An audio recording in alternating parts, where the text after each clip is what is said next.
ഈ നൂറ്റാണ്ട് പിറന്ന ശേഷം മാത്രമുള്ള കോൺഗ്രസിന്റെ സ്ഥിതി നോക്കുക. വയലാർ രവിയിൽ നിന്ന് അധ്യക്ഷ സ്ഥാനം ഏറ്റെടുത്ത തെന്നല ബാലകൃഷ്ണ പിള്ളയായിരുന്നു ഈ നൂറ്റാണ്ട് പിറക്കുമ്പോൾ KPCC അധ്യക്ഷൻ. ആ തെന്നലയുടെ നേതൃത്വത്തിലാണ് 140-ൽ 99 സീറ്റും നേടി UDF അധികാരത്തിലെത്തിയത്. പക്ഷേ AK ആന്റണിയുടെ സത്യപ്രതിജ്ഞയ്ക്ക് മുൻപ് തെന്നലയ്ക്ക് ഇറങ്ങേണ്ടി വന്നു. K മുരളീധരൻ KPCC അധ്യക്ഷനായി. ആന്റണിയെ മുഖ്യമന്ത്രിയായി അംഗീകരിക്കുന്നതിന് K കരുണാകരൻ വച്ച ഉപാധിയായിരുന്നു K മുരളീധരനുള്ള അധ്യക്ഷ സ്ഥാനം. 2004 ആയപ്പോഴേക്കും മന്ത്രിയാകാൻ മുരളി മാറി.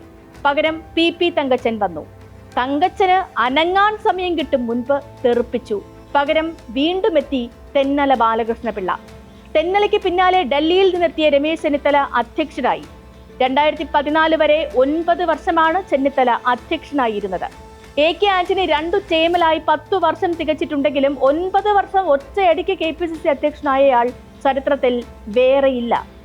R ശങ്കർ മുതൽ KM ചാണ്ടിയും വയലാർ രവിയും CV പത്മരാജനും വരെയുള്ളവർക്ക് സാധിക്കാത്തതാണ് രമേശ് ചെന്നിത്തല നേടിയത്.